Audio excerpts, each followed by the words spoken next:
오늘은 말씀의 제목을요, 무엇을 생각하든지 그 이상이라고 잡아 보았습니다. 언젠가 제가 아끼고 참 좋아하는 집사님과 대화를 나눈 적이 있습니다. 그런데 그 대화를 나누면서 그 집사님이 텐션이 굉장히 좋았어요. 밝았습니다. 그러면서 아주 기쁜 소리로 하나님께서 나를 얼마나 사랑하시는지, 하나님께서 나를 향한 계획이 어떠신지를 막 기쁘게 이야기를 하셨습니다. 그래서 오늘 무슨 좋은 일이 있으신가? 왜 저렇게 기분이 좋으실까? 이렇게 가만히 봤더니 그 이유를 나중에 알았어요. 그 주에 매출이 좋았대요. 네, 사업이 잘 되었다고 들었습니다. 사업이 잘 되면 좋죠. 저는 그럴 수 있다고 생각해요. 하나님께서 내 사업이 잘 되고 내 일주일 동안 좋은 일이 생기면 하나님이 내게 미소 짓는 것 같고 하나님이 나를 특별히 사랑해 주시는 같은 느낌적인 느낌을 우리가 받을 수가 있습니다. 그런데 같은 집사님과 또 어느 날 대화를 하는데 그날은 좀 힘이 없었습니다. 풀죽은 모습으로 이렇게 얘기를 하더라고요. 하나님께서 나를 시험하는 것 같다. 하나님께서 나를 어떻게 하시는지 보려고 하는 것 같다라고 말씀을 하시는 거예요. 그러면서 지그시 저를 슬픈 눈으로 바라보십니다. 제가 뭐라 위로를 해드릴까, 무슨 말을 해드려야 될까 좀 고민이 됐습니다. 제가 그 모습을 보면서 제가 무슨 생각을 했을까요? 제가 어떤 생각을 했을까요? 무슨 믿음이 그러냐라고 핀잔을 줬을까요? 제가 그렇게 생각하지 않았습니다. 제가 무슨 생각을 했냐면 이분이 하나님 앞에 참 솔직하시다, 정직하시다라고, 순수하시다라는 생각을 했습니다. 그리고 저를 참 편하게 생각하는구나라는 생각을 했어요. 여러분들 어른들은요, 특히 신앙이 깊든 안 깊든 적당한 가면 쓸 줄 알거든요. 힘들어도 괜찮다 그러고 믿음이 없어도 믿음이 있는 척을 좀 하면서 목사 앞에서는 그런 표현들을 좀 가면을 씁니다. 그런데 그분은 저에게 전혀 가면을 쓰지 않았어요. 저를 편하게 생각한다는 거죠. 아까 말씀드린 그대로입니다. 내 흠을 드러낼 수도 있고 내 불완전한 모습도 드러낼 수 있는 것, 상대방을 좀 편안하게 생각한다는 거죠. 저는 어찌됐든 그 모습이 사실은 좀 보기는 괜찮았습니다. 그래서 여러분들이 저와 대화를 하거나 관계를 맺을 때에 솔직하셔도 좋을 것 같아요. 제가 힘듭니다. 제가 무엇 때문에 어렵습니다. 라는 이야기들 솔직하게 하셔도 됩니다. 저는 대단한 신학적인 소양이 있거나 인문학적 교양이 있는 사람은 아니지만 사람을 볼 때에 품을 수 있는 마음은 조금은 있어요. 그 사람의 입장에서 생각하고 그럴 수 있겠구나 라고 생각하는 마음들은 준비되어 있습니다. 제가 왜 이런 준비되어 있다라는 말씀을 드리냐면 제게 하나님이 그런 분이셨거든요. 제가 어떤 이야기를 해도, 제가 아픔을 이야기하고 고통을 이야기하고 서글픔을 이야기해도 하나님 늘 받아주셨던 분이기 때문에 제 목양할 때 1번은 그거예요. 다른 건 내가 잘 못하지만 이해하고 받아주자. 하나님 닮아서 그거는 하면서 살자라는 생각들을 가지고 있습니다.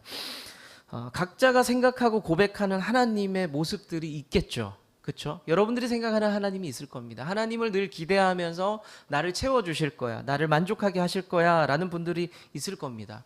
하지만 반대로 늘 삶이 어려운 분도 있어요. 하지만 그분들 중에서는요, 내가 가지고 있는 것들, 삶이 어렵거든요. 그럼에도 불구하고 내가 가지고 있는 것들을 보면서 감사하고 그것이 은혜다라고 고백하는 분들도 있습니다. 여러분들 중에 아마 그런 분들이 있을 겁니다. 내가 가지고 있는 것이 작든 크든 간에 그것마저도 하나님의 은혜다라고 찬양하는 분들이 있습니다. 물론 그 반대의 분들도 있어요. 제가 보기에는 제법 괜찮거든요. 잘 살거든요. 그런데 그럼에도 불구하고 불안해하고 불평해하고 하나님을 깎아내리는 분들이 있어요. 요즘 말로 하면은 하나님을 디스하는 거예요. 하나님을 불편하다고 이야기를 합니다. 우리는 다양한 모습으로 하나님을 판단하고 고백하면서 살고 있습니다. 하나님을 어떻게 고백하세요? 우리가 좋게 판단할 때 있고 좋은 고백들을 할 때가 있어요. 여러분들, 그것을 우리는 찬양이라고 불러요. 여러분들이 하나님을 어떻게 판단하고 있죠? 좋은 판단할 때 있죠. 하나님 진짜 좋으셔. 그리고 좋은 평가를 할 때가 있어요. 하나님 어떻게 이 타이밍에 이런 일을 하시지? 라고 좋은 평가들을 할 때가 있습니다. 그것을 찬양이라고 불러요. 찬양이라고. 우리가 25장을 보지는 않았는데요, 욥기 25장은 아주 짧습니다. 간결하게 빌닷이라는 욥의 친구가 욥을 향해서 공격하는 내용입니다. 빌닷은 괜찮은 내용으로 공격을 했고요, 빌닷도 괜찮다라고 생각했던 것 같아요. 이 정도면 욥한테 유효타를 내가 먹였다라고 생각을 했던 것 같습니다. 그런데 26장을 시작하면서 욥은 그런 빌닷을 비웃기 시작합니다. 너 나 공격한 거 제법 괜찮다고 생각하지? 어림도 없어. 네가 나한테 하는 말이 그게 무슨 말이냐? 어디서 그런 엄한 소리 듣고 와서 헛소리를 하는 거냐라고 우리가 방금 읽었던 1절부터 4절의 내용이 사실 그 내용입니다. 빌닷은 25장에서 무슨 얘기를 했냐면요. 하나님은 이런 분이다라고 자신이 고백할 수 있는 하나님을 이야기하면서 욥을 내려 깎고 있었습니다. 자신의 신앙 고백을 하면서 욥을 내려 깎는 거예요. 우리가 신앙생활하면서 그럴 때 없습니까? 신앙생활을 내가 보기에 좀 못하는 사람들 앞에서 하나님은 이런 분이다 저런 분이다 얘기하면서 너는 왜 그 하나님을 못 믿고 있니? 라고 하면서 상대방을 깔보거나 깎아내릴 때가 우리가 분명히 있을 수 있습니다. 그런데 26장에서 욥은요, 아주 길고 구체적으로 하나님을 찬양하며 고백을 하고 있습니다. 그래서 오늘은 26장의 말씀을 보면서 욥의 고백을 보면서 좋은 찬양이 뭐냐, 좋은 신앙의 고백이 뭐냐, 모델 세 가지를 보고 싶습니다. 첫 번째는요, 영적인 최고의 권위자인 하나님을 고백하는 것, 우리가 고백하는 것이 좋은 찬양의 모습입니다. 현대를 살아가는 사람들은 물론이고요, 과거 인류와 더불어 사람들이 가장 무서워하는 존재, 어떤 장소가 있습니다. 뭘 것 같으세요? 사람들이 가장 무서워하는 장소 뭘 것 같으세요? 아마 여러 가지 생각들이 이렇게 떠오를 수 있겠지만 죽어서도 영원히 형벌을 받는 곳, 흔히 말하는 지옥이라는 존재를 인류는 가장 두려워했고 그 지옥에 대한 문제들을 해결하기 위해서 혹은 설명하기 위해서 많은 종교들이 있었습니다. 종교에 따라서 그 지옥의 이름은 분명히 달랐지만 그 지옥이라는 존재를 통해서 사람들은 공포를 느꼈고 두려움을 가지게 되었습니다. 우리는 그 지옥 때문에 사실은 많은 종교들이 지옥을 이야기했잖아요. 그 지옥 때문에 그 당시 사람들은 지금의 현실을 제대로 살아보자, 열심히 살자라는 마음을 품기도 했습니다. 그리고 그 지옥에 가지 않기 위해서 자기가 믿는 신을 향한 열정을 불태우기도 했고요. 어찌됐든 간에 사람들이 생각하기에 가장 큰 공포의 대상은 지옥이었어요. 오늘 성경에는요, 26장에는요, 그 지옥을 이런 단어로 표현합니다. 스올이라는 단어로 표현을 합니다. 구약 성경에는 스올이라고 표현을 해요. 그런데 이 지옥을 살피고, 인간은 가장 무섭다 그랬잖아요. 근데 이 지옥을 살펴보면서 통제하는 존재가 있다고 설명하는 거예요. 그 존재가 누구냐? 욥은 그 존재가 하나님이다라고 고백을 하고 있습니다. 6절의 말씀 한번 같이 읽어볼게요. 시작.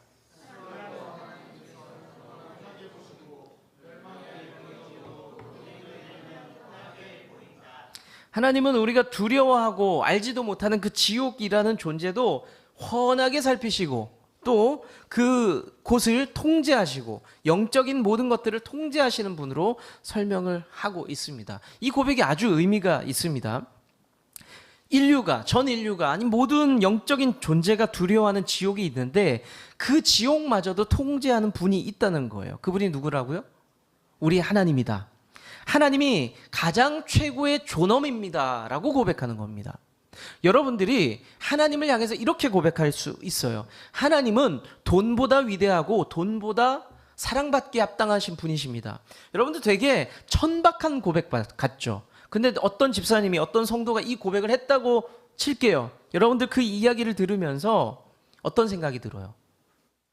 저는 만약에 그 이야기를 누군가에게 듣잖아요. 저분 신앙이 제대로 되어 있구나라고 생각할 것 같아요. 돈은요, 강력해요. 유혹하기에 아주 좋습니다. 그런데 그 앞에서 고백하는 거예요. 내가 돈을 두려워하고 돈 앞에서 엎드려 왔는데 이제는 그 돈보다 하나님께서 위대하신 분입니다라고 고백하는 그 믿음이 있다면 그 믿음은 마땅히 칭찬받기에 합당하다고 생각을 합니다. 돈이 아니라 하나님의 최고의 존엄이라는 거죠. 북한 사람들은 최고의 존엄을 누구로 고백합니까? 독재자를 고백하고 있죠. 여러분들 누구나 가지고 있는 최고의 존엄이 있을 수 있어요. 그런데 그리스도인이 되면서 그 최고의 존엄을 바꾸는 과정이잖아요. 내 삶의 주인이 바뀌는 과정을 통해서 그리스도인이 됩니다. 여러분들 저희 가정의 최고의 존엄은 누구일 것 같으세요? 편하게 얘기해 보시죠. 하나님 말고 여러분 하나님 빼고 우리 가정 구성원들을 얘기하고 있는 겁니다. 네, 네? 왜다 사모님이래요? 한 목소리로 사모님이래요. 네. 예, 이게 잘 맞추셨어요. 네, 네. 아이들이 어릴 때부터 우리 가정의 대장이 엄마라는 걸 잘 알았던 것 같아요. 그래서 어떻게 그렇게 봤나 했더니 어릴 때는 이 아이들의 어릴 때 기준은 뭐였냐면 나이 순이었어요. 그래서 우리 엄마가 우리 집에서 최고의 대장이다라고 생각을 했던 겁니다. 그래서 숟가락 젓가락을 놓을 때 엄마, 아빠, 형아, 나 이렇게. 그래서 엄마가 1번이에요. 그 모습을 보면서 아내가 몹시 당황했습니다. 아니야 얘들아, 우리 집의 가장은 아빠야. 아빠니까 아빠 먼저 놔드리고 이렇게 늘 강조를 하고 교육을 시켰습니다. 하지만 우리 아이들은 동물적인 영적인 감각들이 있거든요. 예, 절대 아빠가 아니라는 것을 알고 있습니다. 그래서 그 느낌적인 느낌이 있었겠죠. 어릴 때는 나이로 이렇게 순서를 매기더니 어느 순간부터는 아이들이 다른 의미로 최고 존엄은 엄마다라는 것을 이제 알게 됩니다. 그래서 아이들이 문제가 있으면은 그 문제를 해결하는 게 어떻게 하나 봤더니 문제가 있을 때 문제를 해결해 주는 분이 엄마라는 걸 알게 되는 거예요. 그리고 무슨 막힌 것이 있을 때 뚫어주고 해결해 주는 분이 엄마라는 것을 아이들이 알게 됩니다. 그래서 제게 어려움이 뭔가 있을 때 아이들이 오히려 제게 다가옵니다. 제가 방 안에서 뭔가를 하고 있다든지 제가 뭔가를 원하는 게 있을 때 있잖아요. 예를 들면 오늘 김치 부침개가 너무 먹고 싶어요. 제가 최고 존엄이면 얘기하겠죠. 당장 김치전을 대령하라. 얘기할 수 있잖아요. 제가 최고 존엄이니까. 자, 하지만 모든 아버님들 하실 수 있습니까? 없어요. 자신할 수 있는 분이 아무도 없잖아요. 아무도 얘기를 못 합니다. 그럴 때 김치전 먹고 싶은데 그러면 아이들이 제게 다가옵니다. 그리고 이렇게 얘기합니다. 우리가 엄마한테 얘기해 줄까요? 라고 얘기를 합니다. 도와주겠다는 신호죠. 그러니까 최고의 존엄이 누구인지를 인지하고 말로 고백하는 것이 아주 유의미한 찬양이에요. 내 삶에 누가 최고냐라고 고백하는 것이 바로 찬양의 핵심이라는 겁니다. 저와 여러분의 삶의 최고의 존엄이 누구입니까? 최고가 누구입니까? 그 고백이 저와 여러분들의 찬양이 된다는 겁니다. 내 삶의 우선순위가 어디에 있는지, 누구인지, 내 삶의 지향점이 어디인지를 보면서 하나님이 찬양을 받는가를 살펴볼 수 있다는 거죠. 여러분들 평소에 어디다 돈을 많이 쓰세요? 그게 내 삶의 최고의 가치를 지니고 있다니까요. 자식들한테 최고의 가치를 두지 않으세요? 대부분? 맞잖아요. 대부분 그렇습니다. 여러분들 최고의 돈을 가치를 쓰는 집이면 집, 자동차면 자동차 그런 것에 내 최고의 가치를 두면서 우린 대부분 그렇게 살아갑니다. 우리가 하나님이 최고입니다라고 고백하며 살아갈 때 그리고 그 가치를 인정하면서 살아가는 것이 최고의 찬양이라는 것 여러분들 꼭 기억하시면 좋겠습니다. 여러분들의 삶의 방향이 그리고 그런 삶의 방향들이 결정되어져서 하나님을 인정할 수 있는 예배 드리시기를 바랍니다. 두 번째로 욥은 창조주 하나님을 고백하면서 찬양하고 있어요. 창조주 하나님을 고백합니다. 7절부터 10절까지 말씀을 보면요, 욥은 창조의 과정을 아주 멋있게 설명을 하는데 이렇게 설명을 합니다. 커튼을 쫙 펴요. 쫙 펴서 하나님께서 뭘 만드셨냐? 하늘을 만드셨다라고 고백을 합니다. 그리고 8절의 말씀을 보면 아주 문학적인 표현을 합니다. 구름이라는 가방을 하나님이 가지고 거기다 물을 꽉꽉 채웁니다. 그리고 꽉 채워진 구름 가방을 하늘에 통 띄워서 하늘에 걸어버려요. 그리고 그것이 구름이 되었다라고 욥이 표현하고 있습니다. 그것뿐만이 아니라 우주와 하늘 사이, 하늘 그 너머에 우주가 있다고 믿었던 것 같아요. 우주 사이에 구름을 두시고 우주를 가려주는 센스를 하나님이 보이셨다라고 표현을 하고 있습니다. 왜 욥이 이런 표현을 하고 있을까요? 하나님을 아주 섬세하고 아주 디테일한 분으로 묘사를 하고 있습니다. 왜 이러고 있을까요? 욥이 할 수 있는 최선의 찬양이라는 거예요. 하나님 이런 분입니다라고 고백하고 있습니다. 하나님은 세상을 만드신 능력자. 우리는 창조주 하나님을 이야기하면요, 능력만 생각해요. 능력만. 하나님 어떻게 이 세상을 이렇게 만드셨지? 되게 능력이 있구나라고 고백할 수 있는데, 욥은 그 너머에 하나님을 찬양하고 있어요. 하나님은 예술적 감각도 있으시군요. 하나님은 굉장히 유머와 위트가 있으시네요 라고 고백하면서 하나님을 찬양하고 있습니다. 우리도 욥처럼 이 세상을 보면서 하나님을 찬양할 수 있죠. 하나님께서 만드신 세상을 보면서 하나님의 섬세하고 재미나게 창조하신 모습을 보면서 이 세상을 보면서 하나님을 찬양할 수 있습니다. 제가 성경 공부하면서 몇 번 이런 표현 썼잖아요. 아니, 원숭이 엉덩이를 어떻게 저렇게 빨갛게 만드셨을까? 너무 신기하잖아요. 돼지 꼬리를 어떻게 저렇게 만드셨지? 강아지와 돼지 꼬리가 다르잖아요. 그런 것들을 보면서 하나님을 찬양할 수 있어요. 지네 봐봐. 징그럽죠? 지네를 보면서 그런 생각 해본 적 없으세요? 쟤는 왜 이렇게 다리가 많지? 하나님이 그렇게 만드셨다는 거. 너무 신기하잖아요. 그리고 옆 사람을 봤을 때 하나님 창조의 결정이에요. 어떻게 이렇게 희한하게 만드셨을까? 그런 생각들을 우리는 할 수가 있습니다. 여러분, 이게 제가 그냥 괜히 하는 얘기가 아니고요. 웃자고 하는 얘기도 아니고, 제가 애처가라서 하는 얘기도 아니에요. 저는 아내가 거실에서 가끔 이렇게 자는 걸 보면은, 이렇게 지나가다 보면은 되게 귀엽다라는 생각이 들어요. 여러분들, 제가 아내를 귀엽다라고 표현할 때는요, 한 남자로서 고백하는 것도 있지만 다른 의미도 있어요. 하나님, 저 인간을 어떻게 저렇게 귀엽게 만드셨어요? 라는 고백이 있어요. 좀 웃기긴 한데 제가 드릴 수 있는 하나님을 향한 찬양입니다. 진심입니다. 아내가 이 자리에서 있었으면 저는 하지 못했을 것 같은데, 좀 닭살 돋지만 제가 하나님을 찬양하는 방법입니다. 하나님께서 인류를 지으시고, 그리고 그 가운데 나를 지으시고, 그 사실을 믿음으로 받아들이면서 내가 고백할 수 있는 것, 이것이 좋은 찬양의 방법이라는 것 여러분들 믿으시길 바랍니다. 여러분들 옆 사람, 이제 배우자가 있을 수 있고 좋은 친구들이 있을 수 있는데, 그 사람들을 보면서, 저는 아내를 보면서 그렇게 표현을 했는데, 여러분들 보면서 하나님, 인간을 이렇게 만드시냐, 하나님도 실수하는 거 아니야? 이런 고백 말고 하나님의 놀라운 일들을 함께 찬양하며 고백할 수 있다면 좋겠습니다. 어려우시죠? 네. 세 번째, 욥은 어떻게 찬양하느냐? 자연을 다스리시는 하나님의 능력을 찬양을 하고 있습니다. 욥은 세상을 만드신 하나님을 고백하면서 찬양하면서 동시에 이 세상을 다스리시는 하나님을 찬양을 하고 있는데요. 지옥도 무섭지만 인간이 이 세상을 살면서 가장 두려워하고 통제하기 어려워하는 게 뭔가요? 요즘 이때만 되면 계속 뉴스에 나오는 게 있어요. 기후변화, 장마, 폭우, 이런 이야기들. 그 앞에서 인간들이 굉장히 무능하죠. 할 수 있는 게 별로 없습니다. 예측하기도 어렵고 한번 난리가 나면은 통제할 수가 없습니다.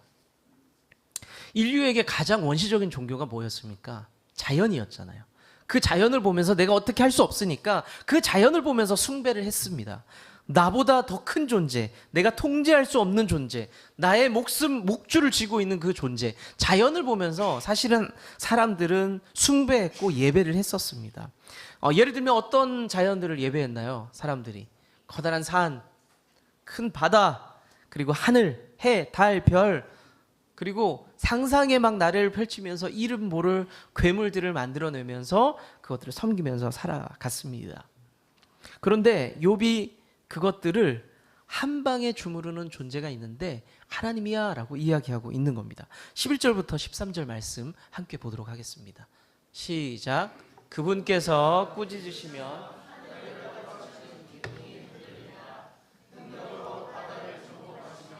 지혜로 라합을 쳐부순다.